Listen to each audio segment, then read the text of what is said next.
Hallo und herzlich willkommen zu meinem neuen Video. Neben mir steht mein 190er, den du mit Sicherheit auf den ersten Blick nicht erkannt hast. Er und seine undichte Einspritzpumpe werden heute die Hauptrolle spielen. Als Vorbereitung habe ich bereits die Ansaugbrücke und den Luftfilterkasten abgebaut. Wenn du sehen möchtest, wie das abgelaufen ist, schau dir das Video an, was ich dir oben in der Videokarte und unten in der Videobeschreibung verlinkt habe. So habe ich jetzt den perfekten Zugang zu der Einspritzpumpe und kann somit ungestört arbeiten.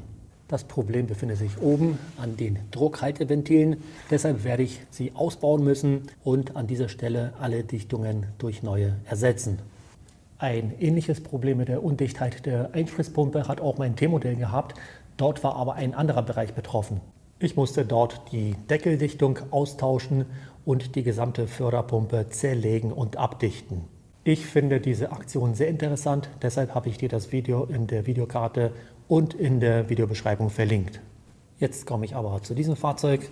Bevor ich mit den Arbeiten beginne, werde ich die Einspritzpumpe gründlich reinigen. Dafür werde ich den Bremsenreiniger verwenden, einen Pinsel und sauberen Lappen. Die Sauberkeit spielt bei dieser Reparatur eine sehr große Rolle. Die kleinsten Schmutzpartikel können dazu führen, dass die Einspritzpumpe nach der Montage nicht mehr richtig funktioniert. Deshalb werde ich jetzt die Einspritzpumpe sorgfältig reinigen.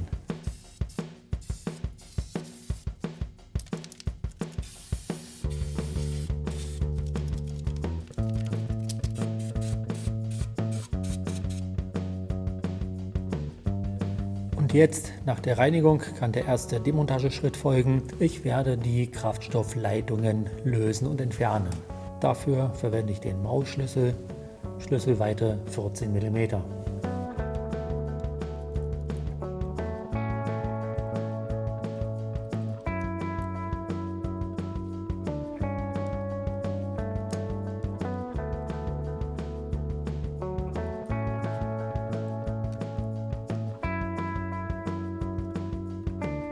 Jetzt sind die beiden Torx-Schrauben dran, Torx 30. Ich werde sie lösen und anschließend die Halteplättchen entfernen.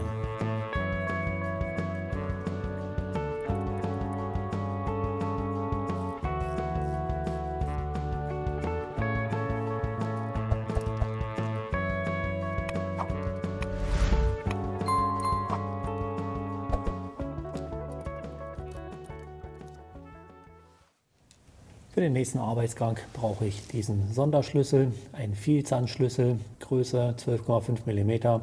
Ich habe dir das Werkzeug in der Videobeschreibung verlinkt. Damit werde ich die Druckhalteventile entfernen. Aber bevor ich dazu komme, werde ich noch mit einem feuchten Lappen den Schmutz entfernen, der sich unter den Haltern befand.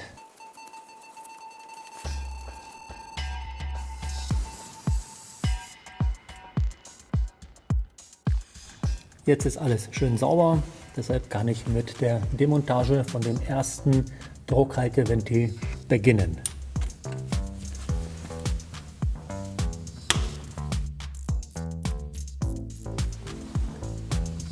Die weiteren folgen jetzt auch.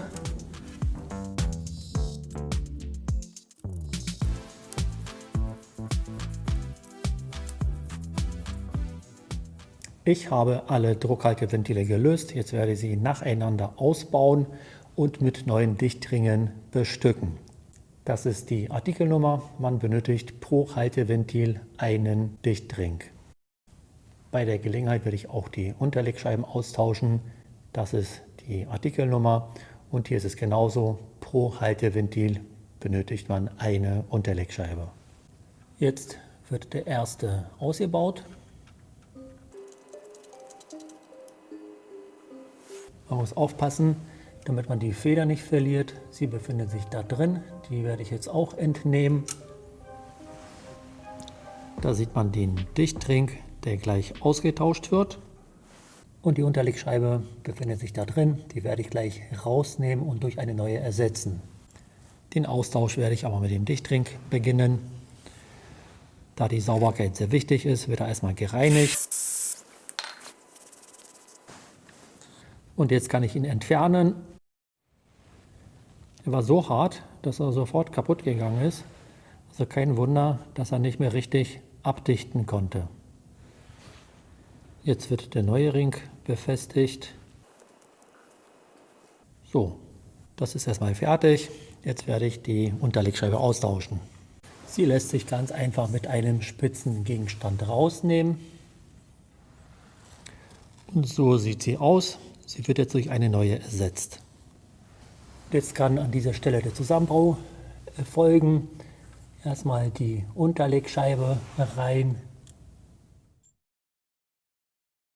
Jetzt nach der Unterlegscheibe ist die Feder dran. Sie kommt rein, so dass sie steht. Da sieht man sie. Und jetzt kommt das Halteventil rein. Ganz vorsichtig, dass die Stellung der Feder nicht verändert wird. Genau, und jetzt reindrehen. Es wird handfest angezogen. Und jetzt wird genau das Gleiche an dem zweiten Ventil gemacht. Vorsichtig hochziehen, so dass die Feder drin bleibt. Jetzt die Feder entnehmen. So, jetzt sind die Teile draußen. Ich habe das Ventil gereinigt und werde, wie bei dem anderen, den Dichtring entfernen. Jetzt zeige ich das ganz genau, damit man sieht, wie schnell er kaputt geht. So, schon richtig hart, also der konnte nicht richtig abdichten. Da sieht man das auch. Zack, der zerfällt praktisch, sobald man ihn nur leicht anfasst. Jetzt noch schnell reinigen und dann kann der neue Dichtring befestigt werden. So, das ist der neue. Ganz vorsichtig. Zack, fertig. Jetzt nur noch die Unterlegscheibe austauschen, die Feder richtig positionieren und dann kann das Halteventil eingebaut werden. So, das habe ich getan. Da sieht man die Feder. Jetzt wird das Teil befestigt. Wie bei dem ersten darauf achten, dass die Position der Feder nicht verändert wird und dann handfest anziehen. Ja, es ist soweit fertig. Jetzt werden die nächsten Folgen, dadurch, dass der Ablauf genauso ist, werde ich das abkürzen. Ja, also, das ist jetzt soweit fertig.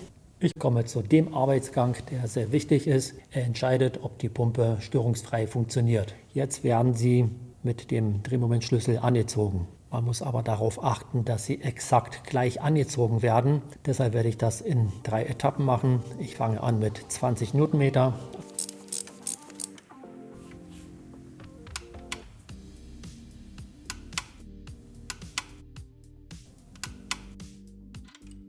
Und jetzt kann der zweite Schritt folgen. Ich werde sie nun mit 30 Newtonmeter anziehen.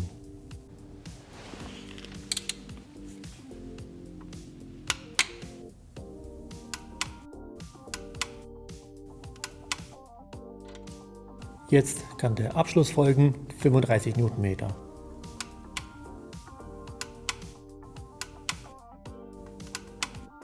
Nachdem ich das alles erledigt habe, werde ich jetzt die Halter befestigen. Und so sieht das jetzt aus. Die Halter werden nun mit den Schrauben befestigt. Zum Befestigen benutze ich eine Unterlegscheibe und die Schraube. Sie wird erstmal von Hand angezogen. Der zweite Befestigungspunkt wird genauso behandelt. Unterlegscheibe, dann die Schraube, beides rein und von Hand befestigen.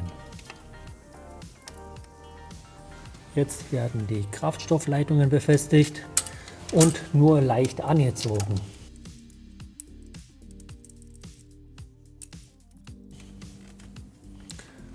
Und so ist es richtig. Jetzt werde ich die beiden Schrauben befestigen. Torx 30.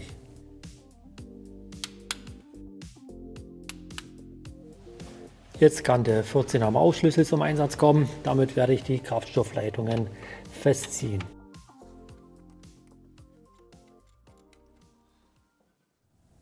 Ja, Und so sieht es aus. Es ist eigentlich kein Hexenwerk, aber das Wichtigste ist, dass man auf die Sauberkeit achtet. Ich bin gespannt, ob du auch schon mit dem gleichen Problem zu tun hattest. Wenn ja, dann schreib mir deine Meinung in die Kommentare. Ansonsten, wenn dir das Video gefallen hat, dann werde ich mich freuen, wenn ich von dir den Daumen hoch bekomme. Für weitere Videos abonniere diesen Kanal, dann wirst du sie auf jeden Fall nicht verpassen. In diesem Sinne, bis zum nächsten Mal.